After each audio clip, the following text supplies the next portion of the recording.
citrus bergamot, right? It's a supplement. It's out there. It's available. And there's some efficacy as far as lipid management. Now, everybody talks about fish oil for cholesterol, but the real sort of thing that might move the needle, hardly anyone's ever heard of it.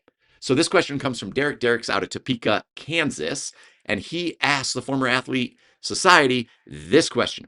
Adam, I keep hearing about citrus bergamot for managing my cholesterol. I'm reading it right here from the screen. Do you use it, and is it actually worth taking?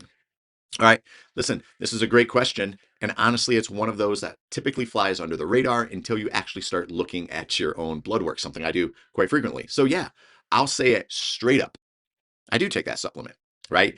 I take a supplement that includes citrus bergamot in it. I'm very proactive with my lipid profile because it's something that I just generally keep a really close eye on, especially as I've now crossed the barrier into being 40 years old. Uh-oh. And I'm still balancing my training and training stress and nutrition, and genetics, and all those things. So here's the deal.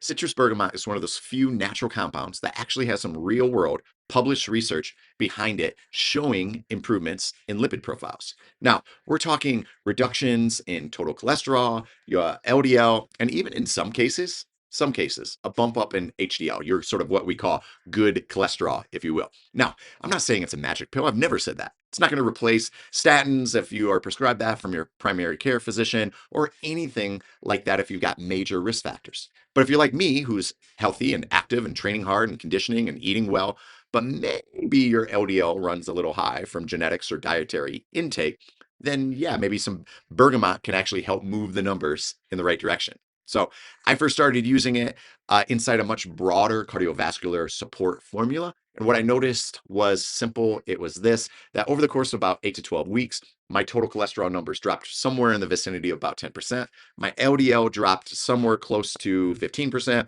And then my HDL ended up bumping up a few points. Now, that's not placebo. That's clinically meaningful changes to my body and to my lipid profile. So here's where I always remind people, if your lifestyle is terrible, no supplement will save you. If your sleep is trash, your nutrition's a mess, and you're not moving enough, then you're majoring in the minors, right? So we have to fix the foundation before stacking any type of add-ons. That's not going to fix anything. So to Derek's questions, yes, citrus bergamot actually works, but it works inside a much broader framework of quality habits. So think of it like cleaning your windows. It doesn't matter how great your glass cleaner is if your window's already covered in mud.